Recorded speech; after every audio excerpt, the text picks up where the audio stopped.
بسم اللہ الرحمن الرحیم۔ السلام علیکم ورحمۃ اللہ وبرکاتہ۔ ناظرین گرامی، ذہنی ٹینشن اور دباؤ کسی بھی کام کو اچھے طریقے سے کرنے کے لیے ضروری ہے کہ انسان کا ذہن ٹینشن سے خالی ہو اور دل و دماغ تر و تازہ ہو۔ کسی بھی ادارے میں جو قوانین بنائے جاتے ہیں ان کا مقصد یہی ہوتا ہے کہ وہ ادارہ معیاری ہو، ادارہ ترقی کرے۔ بسا اوقات ہمارے مدارس میں کچھ ایسے قوانین بنائے جاتے ہیں جن کا تعلق مدرسہ کی ترقی یا بہتری سے نہیں ہوتا، وہ صرف اساتذہ کو دباؤ میں رکھنے کے لیے ہوتے ہیں، اور ایسی کیفیت میں اساتذہ کو رکھا جاتا ہے کہ ہر وقت وہ اپنا دفاع کرے۔ آسان لفظوں میں یہ کہا جا سکتا ہے کہ مقصد صرف اساتذہ کو تنگ کرنا ہے۔ مثال کے طور پر ایک طالب علم نے 20 دن چھٹی کی اور 10 دن پڑھنے آیا تو اب اس کی مقدار خواندگی میں یہ لکھا جائے کہ پورا مہینہ اس نے صرف اتنی صفحات پڑھی۔ آج ایک استاد نے اپنا واقعی سنایا کہ جن کا گھر مدرسہ میں ہی ہے، 2 منٹ کی تاخیر ہوئی تو محتمم صاحب نے ایک طالب علم کو کہا کہ گیٹ کے اوپر سے فلانگ کر استاد کو جگاؤ۔ بسا اوقات استاد 2 منٹ تاخیر سے آئے تو اس دن کی تنخواہ کاٹ لی جائے گی۔ بسا اوقات طلباء کرام سے استاد کے آنے جانے کی اوقات معلوم کی جا رہی ہوتی ہے۔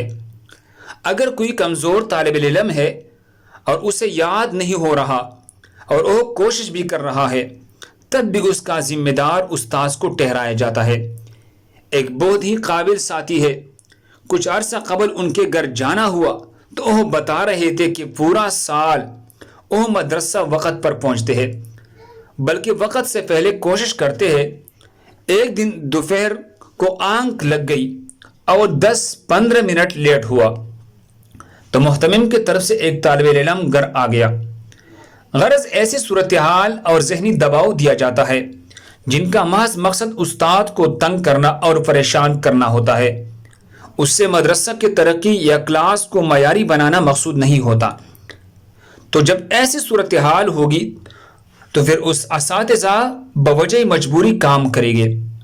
شوق اور رغبت سے کام کرنا تو مشکل ہے۔ ان سب باتوں کا ہرگز یہ مقصد نہیں کہ اساتذہ اپنی مرضی کرے۔ مقصد یہی ہے کہ قوانین کے نام پر تذلیل نہ کرے۔ انسان ہونے کے ناطے کبھی تاخیر ہو یا چھٹی ہو تو پریشان نہ کرے۔